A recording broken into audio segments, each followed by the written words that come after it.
Hello everyone. As I've told you last week, from this week onwards, we are going to see material practice drawings in my channel. And I'm going to continue posting this material practice drawings for the next 10 weeks.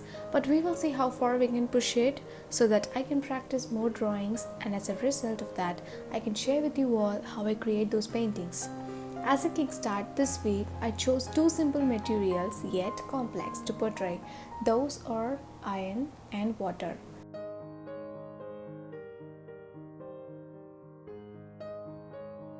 Before jumping into the description about this painting, we are going to see how shall we start preparing to paint different materials. The first thing I would say is by observing. Yes, you heard it right. By just observing your surroundings and becoming more conscious about what you see and noting minute and delicate details as you go. Well, observe is just a simple word, but that includes a huge and in-depth idea. The first question that rises in our mind is that what should I observe and what should I note from what I observe?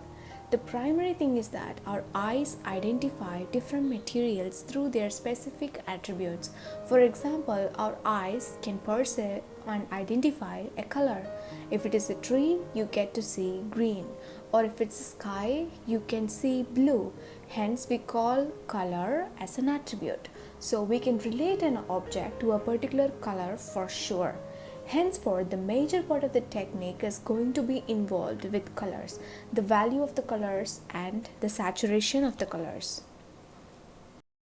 There are really a lot of attributes that are involved in a particular material, but in this video we are going to discuss only a handful of them that we can actually notice easily and try to replicate it in our painting.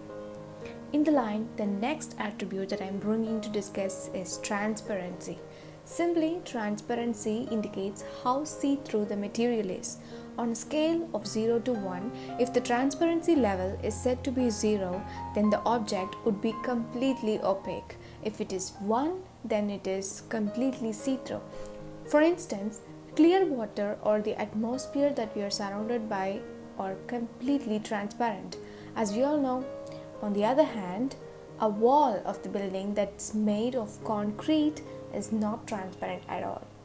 To understand simply, we can achieve this transparency in our traditional painting by diluting the color more. Yet, they have their own shadows and highlights. So, that's about transparency. The next attribute that we can notice while observing a material is its pattern. For instance, the trunk of the tree has a kind of texture in it. Or simply, we can observe our skin for a minute. It also definitely has a pattern going on.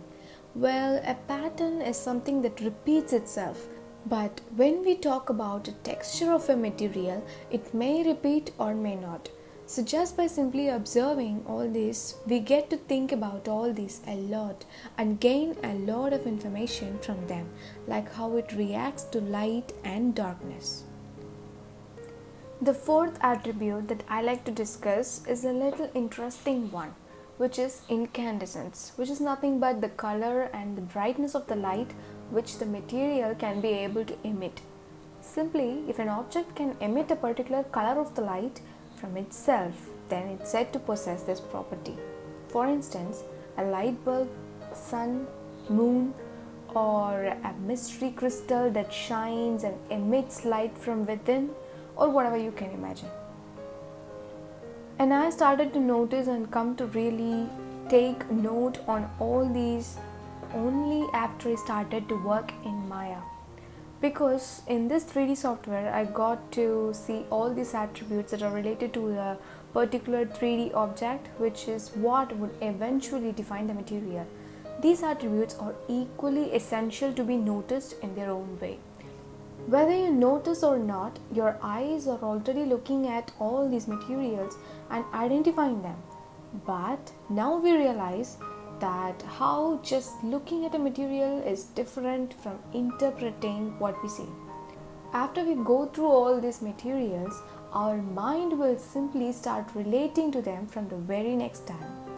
That's what is the significance of observing, and it will definitely improve our painting in a good way. Okay, so we talked about observing so far, but how do we apply all this information that we stored in our mind in our painting? That's a tricky question. The answer simply would be practice, practice, and practice. Yes, you heard it right. I said it thrice. We really need to practice a lot in order to create a decent looking painting.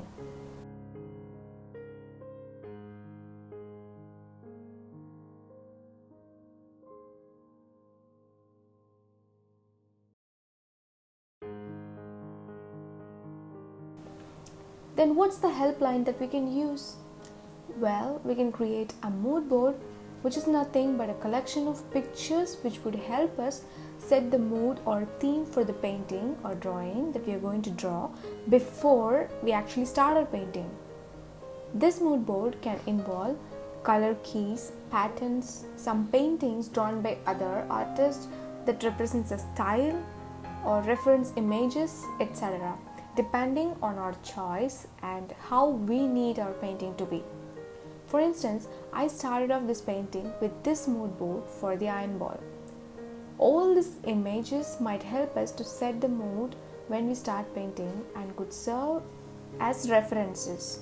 If we don't understand a material's natural form, structure, and properties, we definitely won't be able to interpret it in our style.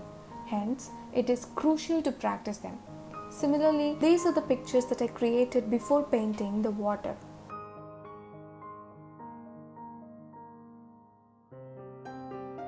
And thus, this is the simplest way to start off a painting. Just create a good mood board and you're good to go. That's it.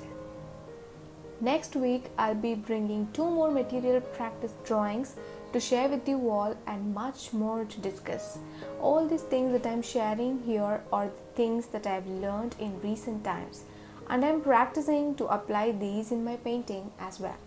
So if you really like my video, kindly subscribe to my channel for more of these kind of painting videos and hit the bell icon right away. Thank you so much. Bye bye.